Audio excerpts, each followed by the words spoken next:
कमाल की बात है ना। इंडिया का वह एक्टर जिसको सबसे ज्यादा हेट मिलता है और वह जिसको लोग खुद से भी ज्यादा प्यार करते हैं, वह एक ही है, सेम है। डायनासोर प्रभास।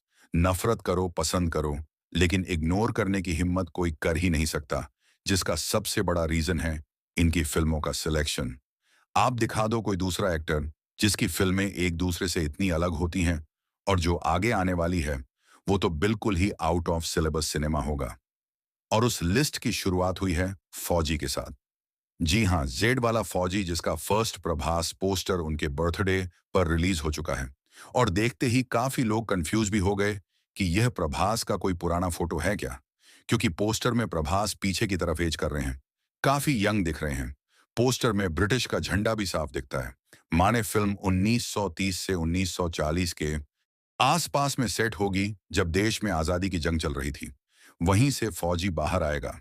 लेकिन पहली बार ऐसा हो रहा है, किसी फिल्म के पोस्टर में प्रभास का चेहरा होने के बावजूद फोकस कोई और ही ले गया।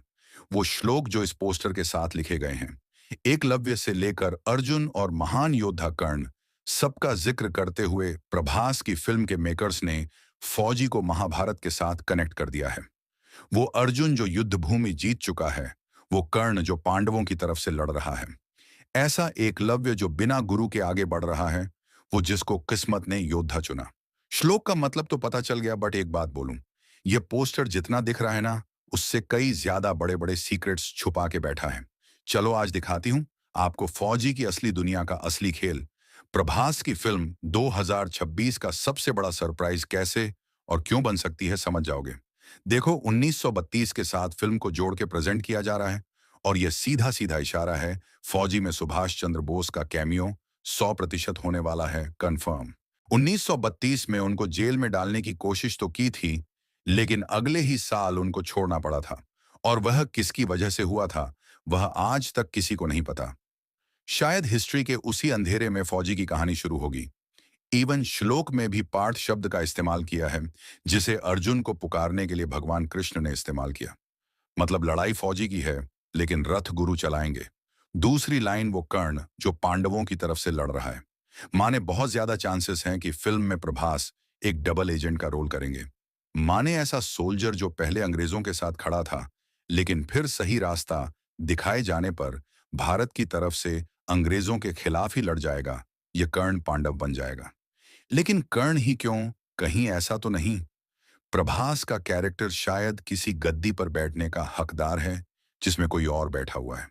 मतलब फिल्म में एक जबरदस्त सेकंड मेल विलन कैरेक्टर होगा। बट सबसे डरावनी है तीसरी लाइन, बिना गुरु का एकलव्य। माने फिल्म में कुछ तो ऐसा होगा जब सुभाष चंद्र बोस के बिना भी इस फौजी को अपने दम पर देश को बचाना पड़ेगा। शायद फिल्म का क्लाइमेक्स, जिसके लिए ही यह पावरफुल शब्द बटालियन का इस्तेमाल किया जाएगा, जब यह अकेला फौजी पूरी अंग्रेजी फौज पर भारी पड़ जाएगा। पोस्टर से प्रभास का character no nonsense serious vibes दे रहा है, और इतने सारे नंबर्स, श्लोक्स और ऑपरेशन जैसे शब्द का इस्तेमाल, थोड़ा सा डर भी लग रहा है मुझे। कहीं फौजी एक स्मार्ट इंटेलिजेंट सिनेमा तो नहीं है। अगर ऐसा होता है तो यह फिल्म बॉक्स ऑफिस का तो पता नहीं, बट इज्जत पक्का कमाएगी। वैसे एक बैकग्राउंड म्यूजिक फौजी की थीम भी रिलीज किया गया है, जिसको सुनकर आपको आइडिया लग जाएगा फौजी प्रभास की बाकी मासी फिल्मों से हटके एक क्लासी टाइप का सिनेमा ज्यादा होगा। अभी तो सिर्फ चेहरा आया है, जब पूरा फोटो आएगा तब पता चलेगा फौजी ने क्या क्या छुपा रखा है। कहीं ऐसा तो नहीं प्रभास खुद सुभाष चंद्र बोस ही प्ले कर रहे हैं। ऑलरेडी रूमर्स हैं कि अगले साल 15 अगस्त के आसपास फिल्म को रिलीज किया जाना है, और जैसा इसका सब्जेक्ट है, ये एकदम परफेक्ट सिलेक्शन होगा। लेकिन क्या ये फिल्म बॉक्स ऑफिस जीतेगी या सिर्फ लोगों का दिल? कमेंट्स खुले हैं, आप अपने विचार बता के जाइएगा। Take care, bye bye.